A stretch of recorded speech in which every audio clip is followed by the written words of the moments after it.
We do begin with the terrible reality sinking in after wildfires raced across Maui, the death toll rising and likely to go higher. The urgent search for the missing and the painful questions about the state's disaster warning system, the stunning aftermath, historic buildings turned to ashy rubble, the once vibrant landscape now devoid of color.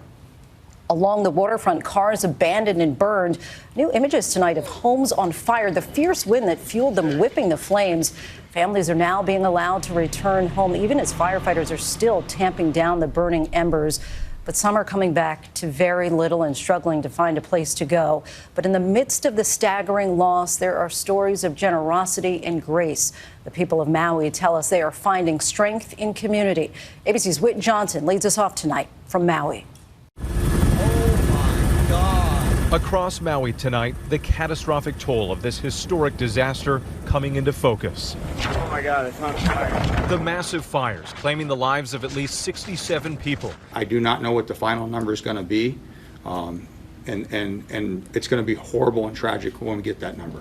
And with no power, no internet, and no way to communicate in some places, authorities are still desperately trying to locate as many as 1,000 people. The shelters here overcrowded. Hawaii's governor saying some residents will be able to return today to see their homes for the first time, while asking others to open theirs. If you have additional space in your home, if you have the capacity to take someone in from West Maui, please do. I got about within 2 blocks of my house and everything was engulfed with flames. You saw the fire? Saw the fire. Kessa Stoddard and her family lost their home in the fire, leaving everything behind in just 10 minutes. Did you receive any kind of warning that the fire was coming into the town? No warning. We are supposed to get, on your cell phone evacuation notices, alerts. We got nothing. Nothing. Not one alert to evacuate. So your only signal to get out was the explosion and the flames? Yes, and the smoke and people leaving town. Tonight, mounting questions from some members of the community over whether officials sounded the alarm fast enough, or whether power outages prevented alerts from reaching people. Was there a widespread alert? No, there wasn't. It seemed sporadic. I'm going to have to say that the government could have done a little bit better.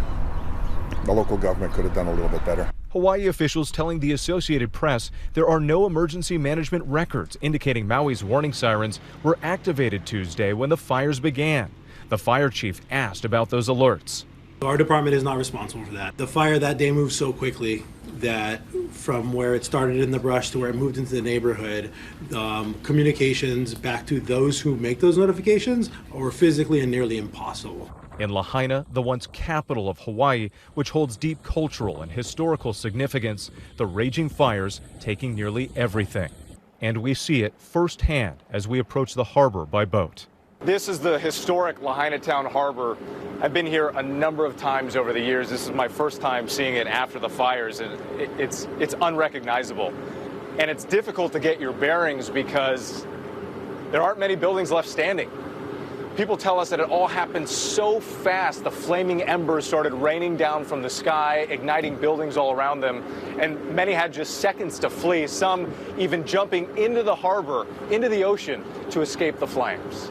Overnight, we spoke to emergency doctor Reza Dinesh, telling us he rushed into Lahaina with his mobile clinic and immediately began treating patients. And all of a sudden, I started getting some text messages from paramedics and firefighters that I know that went in and out. And like, Doc, there's bodies on the ground. Kessa Stoddard learned several of her close friends lost their lives in the fires, telling us tonight this community is strong, but still in desperate need. Right now, it's not about me right now. It's about the community and the people of Lahaina. And I'm just one of thousands of people with this story, one of thousands, and we need help. The need is clear, and so too is the strength and spirit of the community there. Just incredible what that family had to endure. Now that authorities are allowing residents to return to their homes, what are you hearing from some of those families?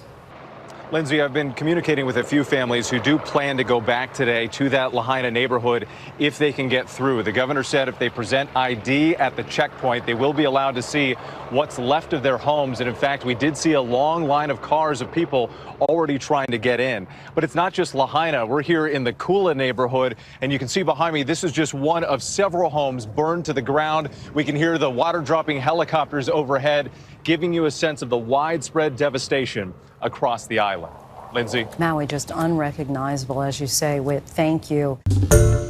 Hi, everyone. George Stephanopoulos here. Thanks for checking out the ABC News YouTube channel. If you'd like to get more videos, show highlights, and watch live event coverage, click on the right over here to subscribe to our channel. And don't forget to download the ABC News app for breaking news alerts. Thanks for watching.